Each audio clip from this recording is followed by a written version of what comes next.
Welcome back to another episode of Rock Boys Football, taking a look at another 2023 NFL mock draft for the Chicago Bears. And before we even get into it again, I just want to say thank you to you guys, especially the Bears fans. We've taken a look at a lot of different mock drafts and a lot of different scenarios for the Chicago Bears, and you guys have been absolutely awesome with the support. So again, if you do enjoy the content, consider subscribing to the channel. But more importantly, let me know in the comment section what you guys think of the mock. Again, learn a lot from you guys. I enjoy talking ball with you guys and different prospects and position fits. So again, appreciate all the support, and we will be back next Thursday after Chicago makes their pick to recap it, talk about the prospect that they select. And again, if you're interested in that, lock in, subscribe to the channel. And without further ado, though, let's get into this. And I've been putting a lot of thought into how this draft could shake out for the Chicago Bears. And I think the take I've settled on is if Tyree Wilson or Jalen Carter is available at pick 9, that's probably the direction I'm going. Because I think you're seeing some buzz that Jalen Carter might drop in this draft a little bit. If he's there at 9,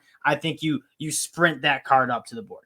If Tyree Wilson is there as well, again, those guys are game changers on the defensive line. And if they're there at 9, I think it's really hard to pass a guy like that up. Now, both of those guys are off the board, which I think will happen on draft night. I think you're taking a look at this tackle position. It's you want to protect Justin Fields, and you have to pick your litter here, right? Whoever's the first tackle on your board, that's who you're going with. Now, in my mind, Paris Johnson Jr. is the fit, right? Chicago wants to run the football. Paris Johnson Jr., maybe outside of Darnell Wright, is the best run blocker in this class, and he has every single tool in the toolkit to be an all-pro caliber tackle. He's also played guard at college, so if you do want to fit him in at guard at some point, I think you could play him there too, but this guy has all-pro tackle, in my mind, written all over it. His athleticism and explosiveness off the ball is next level. Right? Working up to linebackers and safeties at the secondary level is something he's very good at. He's extremely powerful in those zone blocking schemes, and he's a good athlete that plays with good leverage. So Paris Johnson Jr., probably my pick here. And again, the pass protection is kind of the flaw in Paris Johnson Jr.'s game. He's not bad at it by any means, but he has to clean it up a little. But again, the athleticism and the length, I have no doubt in my mind that Paris Johnson Jr. is going to put it together with some development at the next level. Now, at 53, you're probably going on the defensive line here. Yeah, at least that's probably where I'm taking a look at. We'll take a look at the edge defenders first. I think this is a deep board. Again, Tooley's a guy I like. Isaiah Foskey's a guy I like. Carl Brooks is another guy that I like a lot. I don't know. I might try to look on the interior too here because I think that's a little bit of a reach. I don't know if I love the value there. On the interior is a guy like Mozzie Smith, Keanu Benton would also be a really good pick here. Keanu Benton's a guy that I don't think gets enough credit for being a good pass rusher too, but one of the more solid guys on the inside. You'd also be taking a look at a dude like Mozzie Smith as well. One other guy I think you could maybe take a look for is Darnell Washington. I think that'd be a really fun fit in the Chicago offense.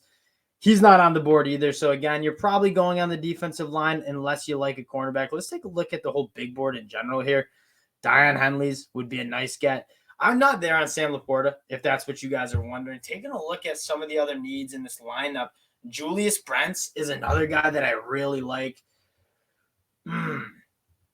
Julius Brents might be the pick. I think Julius Brents is going to be the pick, and we haven't talked about him that much a lot, but, I mean, sub 4.40, so he's got phenomenal long speed. But you take a look, 6'3", 198. He has 33-inch arms. He gets his hands on a lot of footballs. 4 interceptions his last year in college.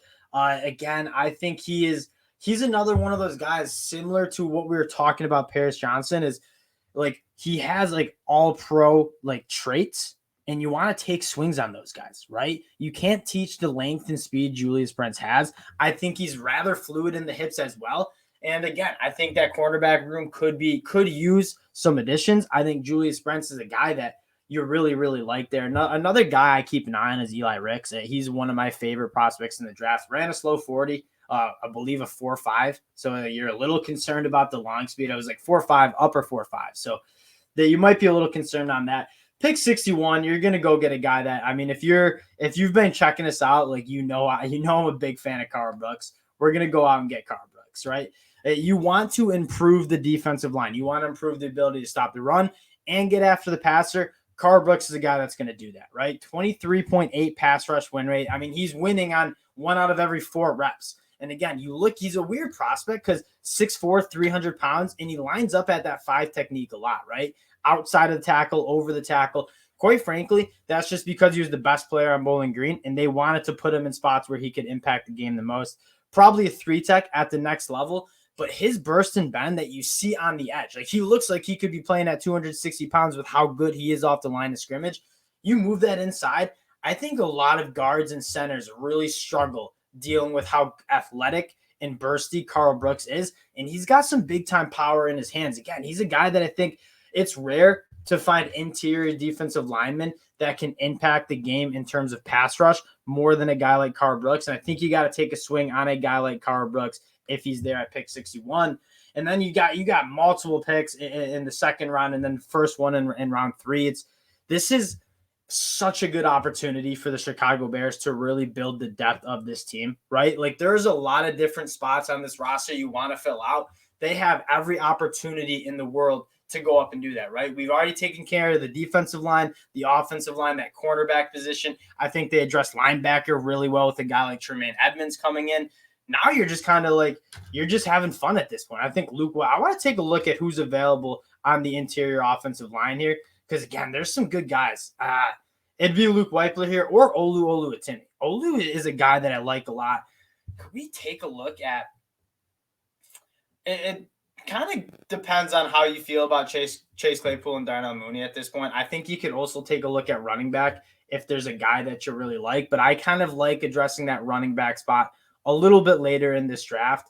Zach Charbonnet would be a phenomenal pick. Ooh, Antonio Johnson Jr. is on the board too. Kind of similar to Jaquan Brisker, though.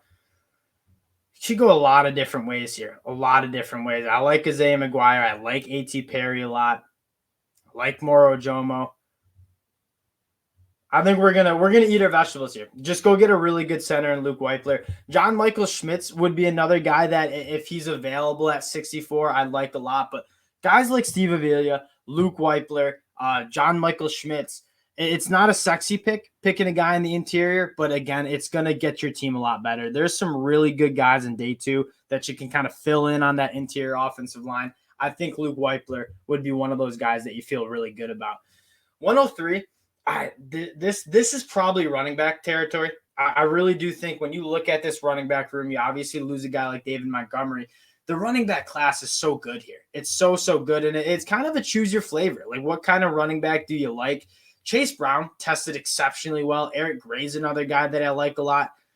You know, now that Tank Bigsby's off the board, he probably would have been my pick. I'm probably going to wait on running backs. I think you can get, again, this running back class, round 4 and round 5, you're going to be able to get some really good running backs. Let's take a look at this wide receiver position, see if we can get some more weapons for a guy like Justin Fields. Bryce Ford Wheaton is a guy that I would expect to be highly coveted, right? Of 4'3", 440, or 4'3", 840, excuse me. He's 6'3", he's 220 pounds, 40-inch vertical. He has all the tools that you're really liking a wide receiver. I think that would be a really nice pick. And again, maybe a little early for a guy like Bryce Ford Wheaton, but again, you saw it with DK Metcalf. Like, people kind of sleeping on guys who are that big and run that fast don't grow on trees. And if you have a chance to get a player like that into your wide receiver room, I don't think you want to pass that up. Let's go get a guy like Bryce Ford Wheaton, who I think immediately adds to that wide receiver room in terms of the big play. And you know Justin Fields is going to want to push the ball downfield. Pick 133. This is where we'll go get a running back. And we're going to go get one of my favorite running backs in this class if he's still available, which I think he should be. Eric Gray from Oklahoma. Are you still there? He is. And again, Eric Gray is a guy that I think can do it all at the next level, right? You watch his film and you think he's like a 195-pound back, and then you see what he weighed in at the combine, almost 210 pounds.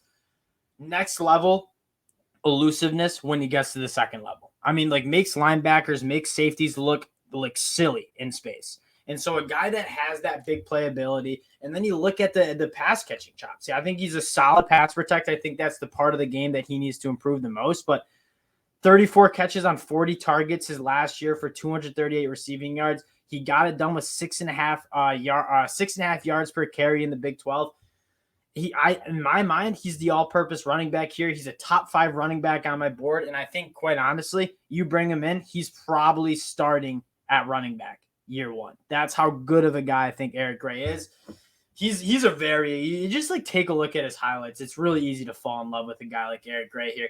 KJ Henry is hard to, Jalen Jones is really hard to pass up. And I know we got a guy like Julius Brents, and that's kind of the argument to, even if you wanted to address a different position in the second round, because there are, take a look at the cornerbacks that are going to still be on the board at this time, like some really good players. Jalen Jones, Eli Ricks. If you guys have been listening to me, you know I like both of those guys a lot. So if you wanted to wait on cornerback to maybe late day 3, early day 4, you're still going to get some really, really nice options at this point. We already got Julius Brents, and again, I like Julius Brents. I think that was a phenomenal pick.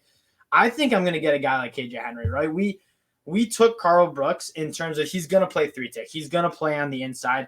KJ Henry is a guy that I think is Zach Harrison on the board. I would like to talk about both of those prospects because they're both guys that I'm significantly higher on than most people are.